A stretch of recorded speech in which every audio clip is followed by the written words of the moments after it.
All right, so are you ready to tackle this whole anxious generation thing? All the talk about young people and rising anxiety. Well, we're diving into that today. We're going to be looking at Jonathan Haidt's book, The Anxious Generation. Okay. He really gets into what might be behind all these mental health challenges that we see. And get this, he starts with this wild analogy, right? Imagine sending your kid to Mars, Yeah. knowing that there are some serious health risks. Would you do it? I mean, it's a powerful image, isn't it? And that's exactly the parallel that he draws with social media and smartphones. Are we perhaps unknowingly kind of sending our kids into a potentially harmful environment? It makes you stop and think, that's for sure. Okay, so let's unpack some of the key things that Haidt lays out in the book. So first off, he talks about this huge surge in youth mental illness, especially since 2012, and particularly for girls. What's going on there? Yeah, so the statistics are pretty alarming. Anxiety, depression, even suicide rates have been on the rise. Hate includes some really compelling graphs in the book that show just how dramatic this increase has been. I mean, it's like a tidal wave of suffering. Yeah, and what's interesting too is that 2012 is right around when smartphones and social media really became super common, right? Yeah. So he calls this era phone-based childhood and kind of digs into how that shift might be connected to the mental health trends. Yeah, he makes a fascinating point about how these technologies are designed to be addictive, Oh, constant notifications in an endless stream of information. And it's a lot for anyone to process, let alone young minds that are still developing, right? it's that they're constantly bombarded. I remember when I was a kid, we used to spend hours just running around outside, making up games, exploring. I wonder if kids today are missing out on that kind of unstructured play. He actually argues that that decline of play is a significant factor. And he traces it back to the 1980s when, fears about stranger danger led to a more protective parenting style. And as a result, less room for kids to just be kids. So less free play, less risk-taking, less opportunity to learn resilience. Do you think there's something to that? I mean, it makes sense that those experiences could help you develop coping skills. He calls it a shift from discovery mode to defend mode.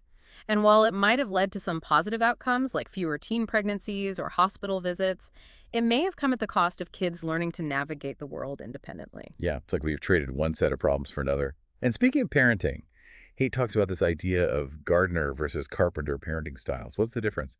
Yeah, so he borrowed those terms from Alison Gopnik, and the idea is that carpenter parents try to shape their kids into a specific outcome, while gardener parents create an environment where kids can flourish naturally. And he suggests that maybe all this overprotective carpenter parenting might be backfiring in the digital world. Hmm, that's a good question. I definitely see how wanting to protect your kids could make you want to kind of control their environment, even online.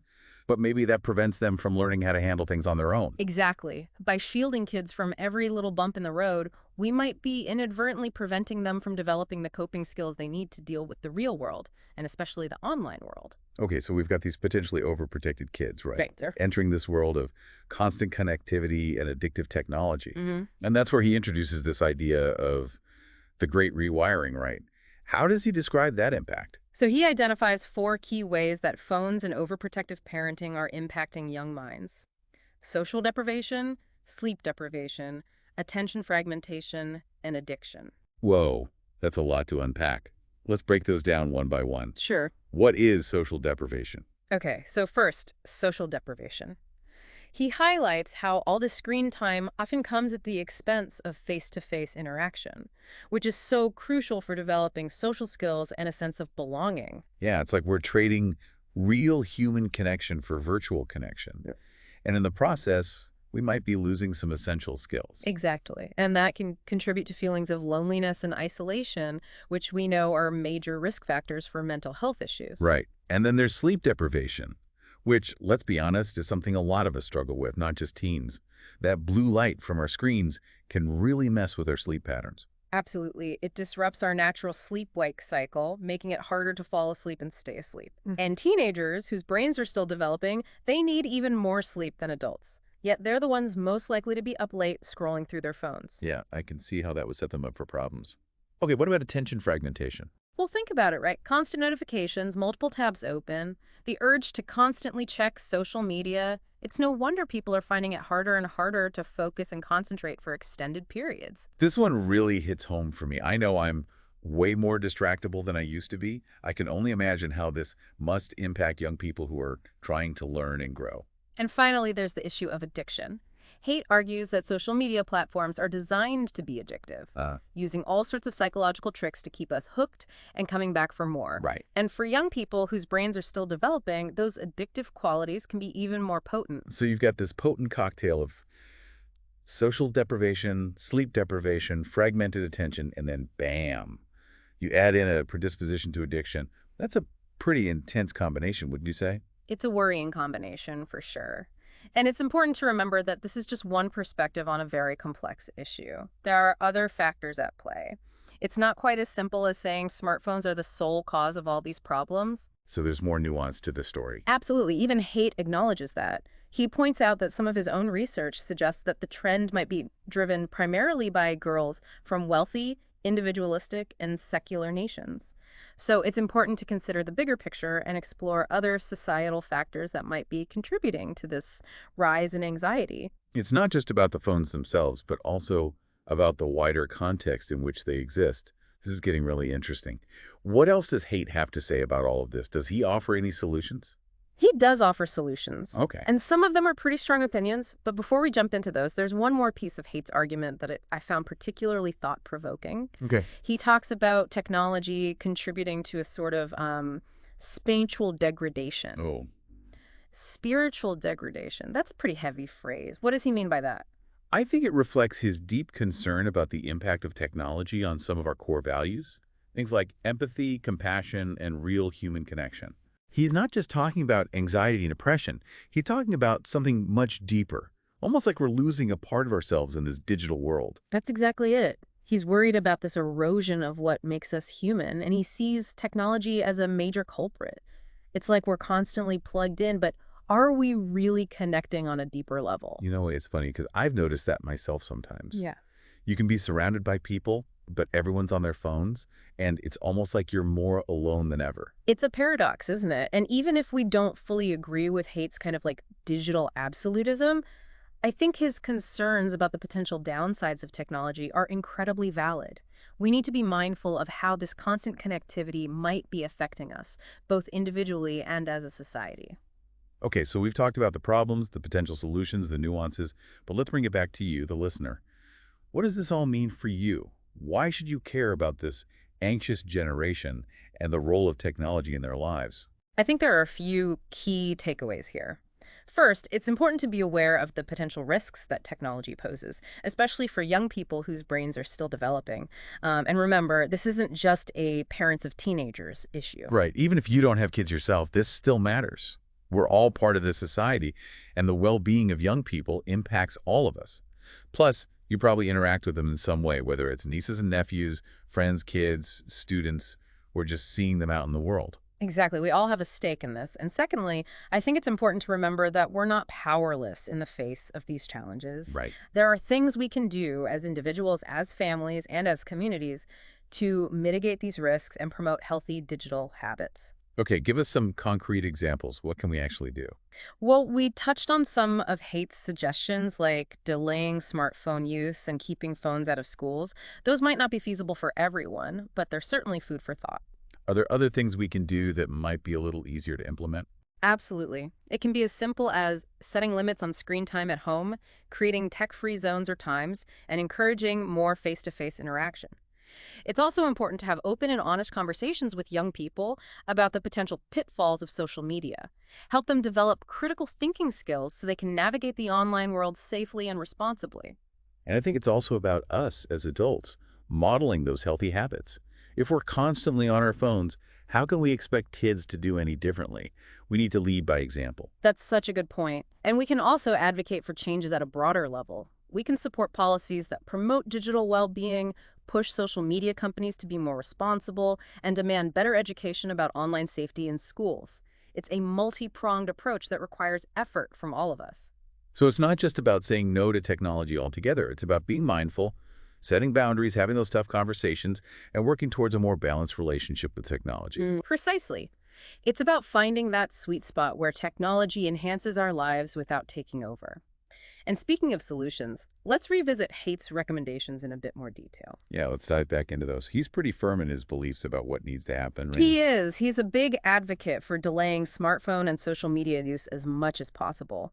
Ideally, no smartphones before high school and no social media before age 16. I can already hear the pushback from parents and kids alike. That's a pretty tough sell in today's world, where it seems like everyone's connected 24/7. Do you think it's realistic to expect people to hold off that long? It's definitely a challenge. But Haidt argues that those early years are crucial for development, and we should be protecting kids from these potential harms as much as possible. He compares it to other public health campaigns, like delaying the age at which people can buy cigarettes or alcohol. I see the parallel. We generally agree that it's better for young people to avoid those substances, so maybe the same logic could apply to smartphones and social media, but it's hard to imagine implementing something like that on a large scale. It would definitely require a huge cultural shift. And you have to consider the potential unintended consequences. Would kids just find other ways to access these technologies? Would it create a digital divide between those who have access and those who don't? These are important questions to consider. It's complicated. What about his other big suggestion, banning phones in schools? He's a very strong proponent of that. He wants to encourage more real-world interaction and reduce distractions in the classroom.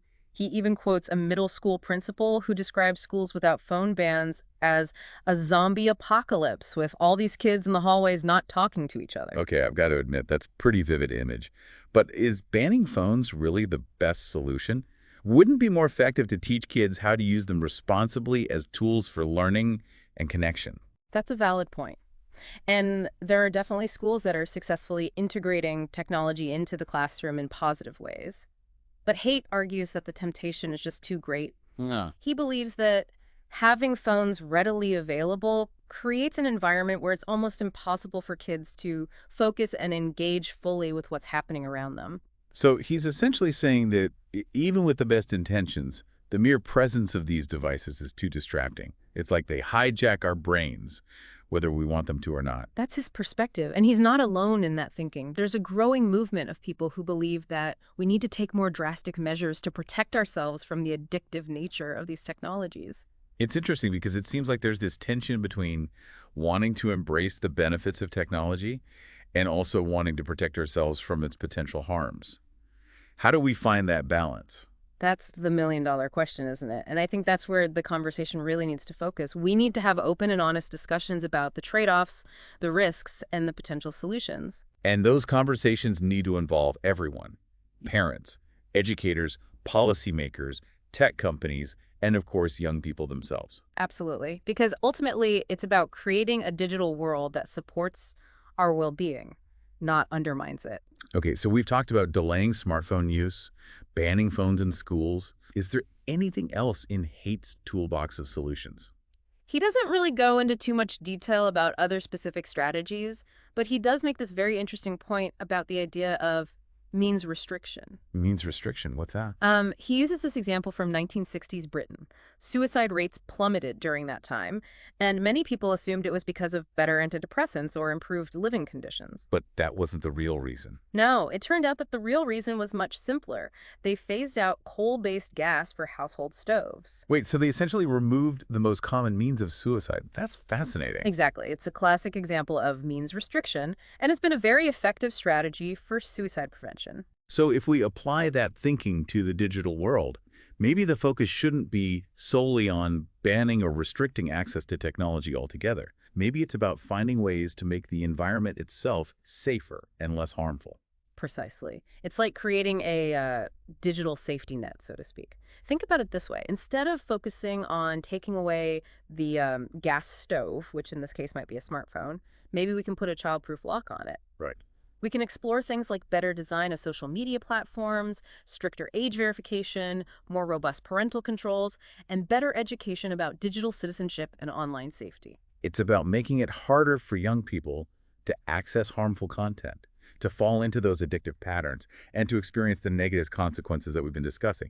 It's a very different approach than just saying no altogether. Right. It's about harm reduction, not necessarily abstinence. So it's not about demonizing technology altogether, but rather about finding ways to make it work for us, not against us. Exactly. And to bring it back to hate, even though he takes a pretty hard line against social media, I think this idea of memes restriction offers an interesting alternative approach. It suggests that maybe there are ways to make the digital world safer without completely disconnecting. I like that idea. It feels more realistic and more in line with how we actually live our lives today. And it acknowledges that technology is here to stay. It's not going away. So the question is, how do we adapt? How do we evolve? And how do we create a digital world that is both empowering and safe for young people? That's a great question to ponder. Okay, so we've covered a lot of ground here. The rise in anxiety, the role of technology, the nuances of the arguments, some potential solutions. What's the one big takeaway you want our listeners to walk away with? I think the most important thing is to approach this issue with a sense of both caution and optimism. We need to be aware of the potential harms of technology, but we also need to recognize its potential for good. So it's not about demonizing technology altogether. Exactly. It's about using it wisely, intentionally, and in a way that supports our well-being and the well-being of future generations. It's a delicate balance, and it's something we need to figure out together. Okay, so we're approaching the end of our deep dive. Any final thoughts before we wrap things up? Well, as we've been discussing all this, it struck me that this whole issue of youth, mental health, and technology, it's a bit like a mirror for Oof. reflecting back on our own anxieties as a society. Ooh, I like that. A mirror analogy. Tell me more. Well, think about it. We're worried about kids being addicted to their phones. Right. But how many of us as adults struggle with the same thing? Hmm. We're concerned about the impact of social media on their self-esteem, but aren't we also constantly comparing ourselves to others online? So you're saying it's not just a kids these days problem. It's something we're all grappling with in one way or another. Exactly. This anxiety about technology and its impact on young people, it might actually be reflecting our own unease with the digital world and how it's changing us. Maybe we see a bit of ourselves in their struggles. That's a really interesting perspective. So maybe this anxious generation conversation is an opportunity for all of us to step back and examine our own relationship with technology. Yeah. Not just how we're using it, but how it's affecting us. Absolutely. It's a chance for some self-reflection. What are our own digital habits?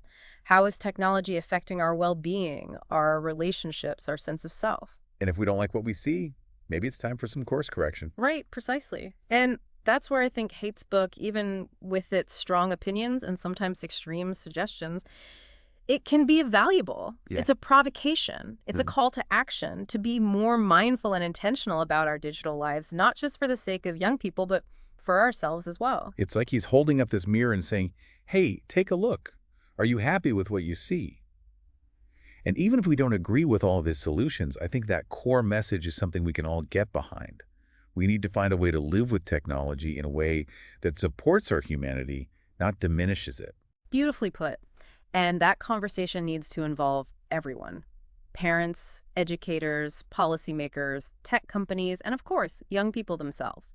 We need to work together to create a digital world that's both empowering and safe. It's about finding that sweet spot, right? Yeah. Where technology enhances our lives without taking over. Exactly. And ultimately, I think that's what we're all striving for, a future where technology serves us, not the other way around. Well said. So there you have it, our deep dive into the anxious generation, guided by Jonathan Haidt's thought-provoking book. We've explored the research, the arguments, the nuances, and hopefully sparked some important conversations along the way. If there's one thing we hope you take away from this deep dive, it's that this isn't just a problem for them, it's a challenge for all of us. It's call to action, to be more mindful of our own digital habits, to have those tough conversations with the young people in our lives, and to advocate for a digital world that prioritizes well-being and human connection. And remember, this isn't a one-and-done conversation. It's an ongoing process of learning, adapting, and figuring out what works best for each of us. Keep exploring, keep questioning, and keep the conversation going. Thanks for joining us on this deep dive. As we've been discussing all this, it struck me that this whole issue of youth, mental health, and technology, it's a bit like a mirror, Okay? reflecting back on our own anxieties as a society. Ooh, I like that.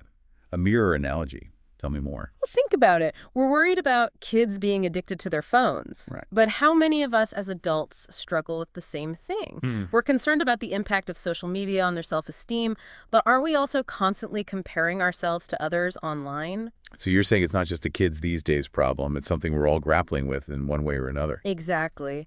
This anxiety about technology and its impact on young people, it might actually be reflecting our own unease with the digital world Yeah. and how it's changing us. Hmm. Maybe we see a bit of ourselves in their struggle. That's a really interesting perspective. Yeah. So maybe this whole anxious generation conversation, it's an opportunity for all of us to step back and examine our own relationship with technology. Yeah. Not just how we're using it, but how it's affecting us. Absolutely. It's a chance for some self-reflection.